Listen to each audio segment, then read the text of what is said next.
Hi friends, నేను మీ Jyothi. Welcome to our channel smart Jyothi Telugu channel.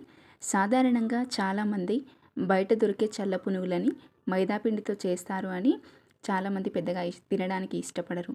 కానీ గుంటూరు, విజయవాడ సైడు బియ్యపిండితో ఈ చిట్టి పునుగులు చేస్తారండి. అదే టేస్ట్ వచ్చేలా మైదాపిండి వాడకుండా ఈ చిట్టి పునుగుల్ని ఎలా చేసుకోవాలో ఇవాళ చూద్దాం.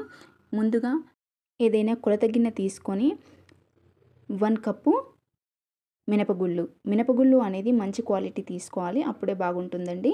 ఒకసారి మినపగుళ్ళని కడిగేసుకొని వాటర్ వేసి నానబెట్టుకోవాలి. ఒక 4 గంటలు నానితే సరిపోతుంది. అలాగే ఏ కప్పుతో అయితే మినపగుళ్ళు తీసుకున్నామో అదే కప్పుతో 1/2 కప్పు ఇడ్లీ రవ్వను కూడా తీసుకొని నానబెట్టుకోవాలి. ఇప్పుడు ఇంకొక గిన్నె తీసుకొని మనం ఏ గిన్నెతో అయితే మినపగుళ్ళు తీసుకున్నామో అదే గిన్నెతో 3.5 కప్పులు పట్టించిన బియ్యపిండిని తీసుకోవాలి. బియ్యపిండిలో కొద్దిగా నీళ్లు వేసుకుంటూ జారుడు పిండిలా కాకుండా పిండి మాత్రమే తడిచేలాగా కొద్దిగా నీళ్లు వేసుకుంటూ ఇలా తడుపుకుంటే సరిపోతుంది. ఇదిగోండి, ఇలా మనం చేయితో పట్టుకొని చూస్తే ఇలా ముద్దలా అవ్వాలి. ఇలా తడుపుకుంటే సరిపోతుంది. ఇప్పుడు దీనిపైన మూత పెట్టేసి దీన్ని కూడా ఒక 4 గంటలు అలాగే వదిలేయాలి. ఇప్పుడు 4 గంటలు నానిన మినపగుళ్ళని నీట్గా మళ్ళీ ఒకసారి కడిగేసుకొని ఒకసారి వాటర్ పోసుకొని ఈ మినపగుళ్ళని ఫైన్గా దూదిలాగా మిక్సీ పట్టుకోవాలండి. కొద్దిగా వాటర్ వేసుకోవాలి. ఒక్కసారి అలా మిక్సీ పట్టేసుకొని మళ్ళీ వాటర్ వేసుకుంటే సరిపోతుంది. వాటర్ ఎక్కువగా వేయకూడదు. వాటర్ ఎక్కువగా వేసుకుంటే జారుడు పిండిలా అయ్యి పునుగులు రావు. నేను తీసుకున్న క్వాంటిటీకి 1 టీ గ్లాస్ వాటర్ పట్టాయి. ఇదిగోండి, ఇలా మిక్సీలో కానీ లేదా గ్రైండర్లో కానీ ఇదిగోండి ఇలా మెత్తని దూది లాంటి పిండిని తయారు చేసుకుంటే పునుగులు అనేటివి చక్కగా వస్తాయి. ఇప్పుడు దీన్ని ఒక బౌల్లోకి తీసుకొని ఇక్కడ ఇడ్లీ రవ్వ కూడా 4 అవర్స్ నానింది కదండి. ఈ ఇడ్లీ రవ్వను వాటర్ లేకుండా ఇదిగోండి ఇలా చేసుకొని తీసుకుంటే సరిపోతుంది. ఇడ్లీ రవ్వ అనేది ఎందుకు తీసుకున్నామంటే పునుగులు క్రిస్పీగా రావడానికి ఇక్కడ ఇడ్లీ రవ్వను తీసుకున్నాము. ఎండాకాలం అయితే ఒక 2 అవర్స్ నానితే సరిపోతుంది. ఇది వర్షాకాలం కాబట్టి 4 గంటలు నానబెట్టుకుంటున్నాము. ఇదిగోండి, మనం నానబెట్టుకున్న బియ్యపిండి కూడా ఉంది కదా, దీన్ని కూడా ఈ బౌల్లోకి వేసుకొని బాగా కలుపుకోవాలి. ఇదిగోండి, ఇలా ముందుగానే వాటర్ అస్సలు వేయకూడదండి.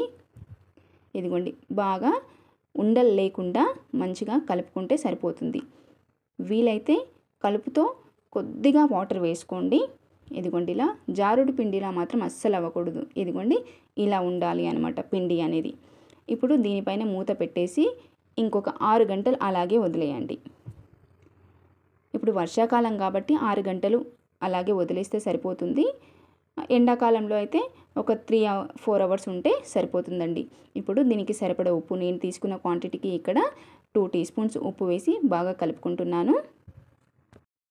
ఇక్కడ మినపగుళ్ళని కానీ పిండిని కానీ మరీ ఎక్కువసేపు ఏం నానబెట్టకూడదండి. 4 అవర్స్ మినపగుళ్ళు నానితే ఒక 6 అవర్స్ పిండిని నానబెట్టాలి. అది వర్షాకాలం, చలికాలంలో. ఇదిగోండి, పిండి ఇలా వస్తే సరిపోతుంది. ఇదిగోండి, ఇలా ఇప్పుడు పర్ఫెక్ట్గా వచ్చేసింది. ఇలా వాటర్లో చేయి తడుపుకుంటూ చిట్టి పునుగులు వేసుకుంటే చాలా బాగా వస్తాయండి. ఆయిల్ ఈటెక్కిన తర్వాత స్టవ్ను మీడియం ఫ్లేమ్లో పెట్టుకొని ఇలా పునుగులు వేసుకుంటే సరిపోతుంది. దీంట్లో సోడా అవసరం లేదండి. ఇక్కడ మనం బియ్యపిండి కూడా నానబెట్టి వేసుకుంటున్నాం కాబట్టి అసలు ఇక్కడ సోడా అనేది వాడట్లేదు. ఈ చిట్టి పునుగులు నూనెను కూడా అస్సలు పీల్చుకోవండి. మైదా లేకుండా చిట్టి పునుగులు చాలా బాగుంటాయి. నేను ఆల్రెడీ ఈ చిట్టి పునుగుల కోసం టమాటా చట్నీ కూడా చేశానండి. ఇదిగోండి, ఇలా ఫ్రై చేసుకుంటే సరిపోతుంది. స్టవ్ను మీడియం ఫ్లేమ్లోనే పెట్టుకొని ఇలా వేయించుకుంటే చాలా బాగా వస్తాయి. మాడకుండా చూసుకుంటూ ఉండాలి. ఒకవేళ ఒక్కోసారి కాలిందనుకోండి, ఫ్రై అయిందనుకోండి, తీసేసుకుంటే సరిపోతుంది. అన్నీ ఒకేసారి కాలితే అన్నీ ఒకేసారి కూడా తీసుకోవచ్చు. అలాగే అందరికీ ఒక చిన్న మాట అండి, మీలో ఎవరైనా మన ఛానల్ను మొదటిసారి చూసినట్లయితే సబ్స్క్రైబ్ చేసి బెల్ ఐకాన్ని క్లిక్ చేయండి. రెసిపీస్ నచ్చితే లైక్ చేసి మీ ఫ్రెండ్స్కి, రిలేటివ్స్కి షేర్ చేయండి. చూసారు కదండి, ఈ చిట్టి పునుగులు మైదా పిండి లేకుండా. ఇంకెందుకండి ఆలస్యం, మీరు చేసుకొని తిని రుచి ఎలా కుదిరింది ఏంటి అనేది కామెంట్లో చెప్పండి. రెసిపీ నచ్చితే లైక్ చేయడం మాత్రం మర్చిపోవద్దు ఫ్రెండ్స్. ఈ చిట్టి పునుగులని పల్లి చట్నీతో కానీ టమాటా చట్నీతో కానీ ఉల్లిపాయలు పెట్టుకొని తింటే చాలా బాగుంటుంది ఫ్రెండ్స్. ఇంకొక మంచి రెసిపీతో మీ ముందుంటాను. Thank you for watching.